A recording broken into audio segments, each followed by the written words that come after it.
While the new shock results Iowa poll from pollster Ann Selzer has been blowing up everybody's news feeds, and for good reason, it is just one poll, and we should put it in the context of what's going on more broadly in the polling as we're getting in the final polling before Election Day, including the big new poll from NBC News today. The top line of that one is that it's a tie, 49 for Harris, 49 for Trump.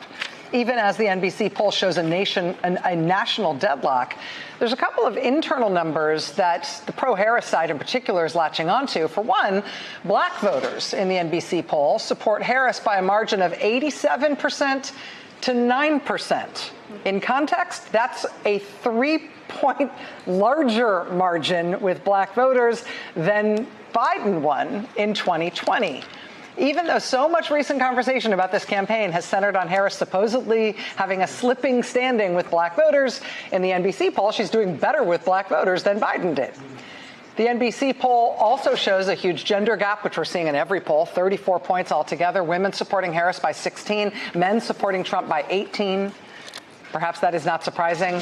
On issues, Kamala Harris having a 20-point lead over Trump on the issue of abortion in the NBC poll. But there's a lot more here, and this is just part of the polling landscape as we do get our final look before actual vote starts to come in from actual voters on Tuesday. Let's bring in our friend Steve Kornacki, who was made for this and who is standing by at the big board with so much energy and stamina to spare. Steve, we're looking at you at the top of the mountain right now, my friend. Well, here we go, Rachel. And look, when it comes to the polling right now, I think the safest thing to say is there are some extremely mixed signals that are coming in. You just talked about Iowa, obviously, a state Donald Trump won by nearly 10 points the last two elections. Now, at least in that Des Moines Register poll, having Harris slightly ahead. That it comes as this national poll shows Donald Trump, frankly, better position nationally than he finished in 2020 or 2016, and frankly, than he polled in either one of those elections, too. Our poll has it tied.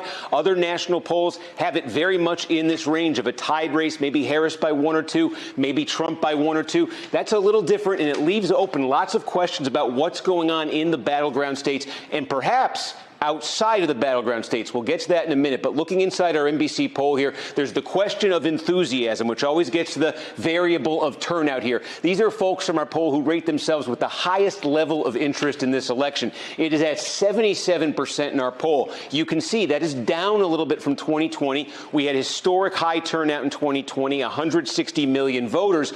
This number, too, when you look inside, the lowest levels of high interest are coming from non-white voters, Latino voters, and black voters. Two ways to view that. Obviously, you're talking about traditionally core Democratic constituencies. That could take away from Democratic overall margins with those groups. It could also be trouble for Donald Trump, though, because polling has shown previously him expanding support with non-white voters. If he's starting to lose those potential voters to lack of interest, that could be trouble for his campaign. Then you take a look here at the issues. Really, the climate we're seeing here is what we've seen the whole election. Harris's best advantage by far on the issue of abortion, 20 points over Trump on that. Trump here with the advantage on inflation and cost of living. The other one you don't see here, the biggest Trump advantage is the border and immigration. The gender gap, I think you talked about this one, but I mean, just to put this in context, Trump leading by 18 points with men, Harris leading by 16 with women.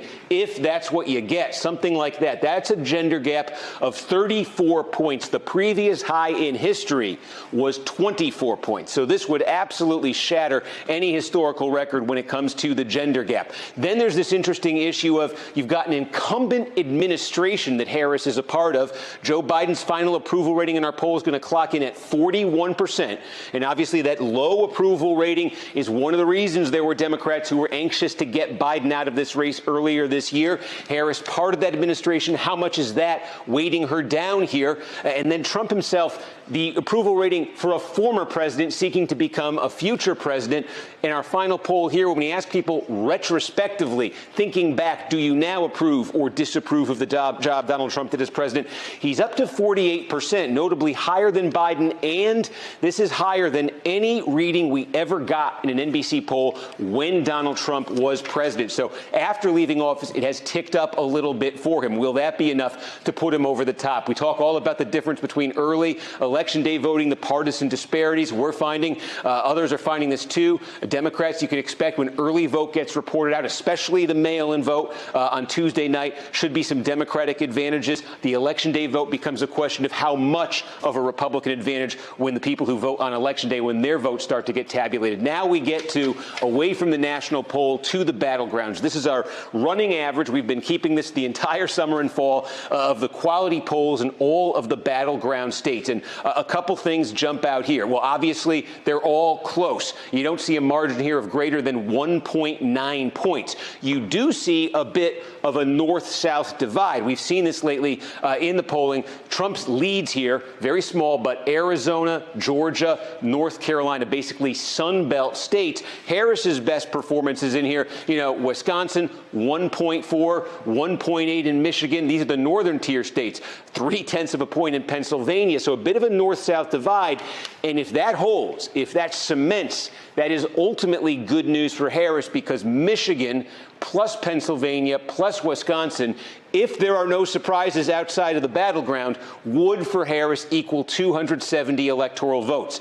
If the action really is limited to the battleground, Donald Trump has to win one of those three northern tier battleground states where our averages continue to show Harris with slight leads in those states. But then that gets to the question.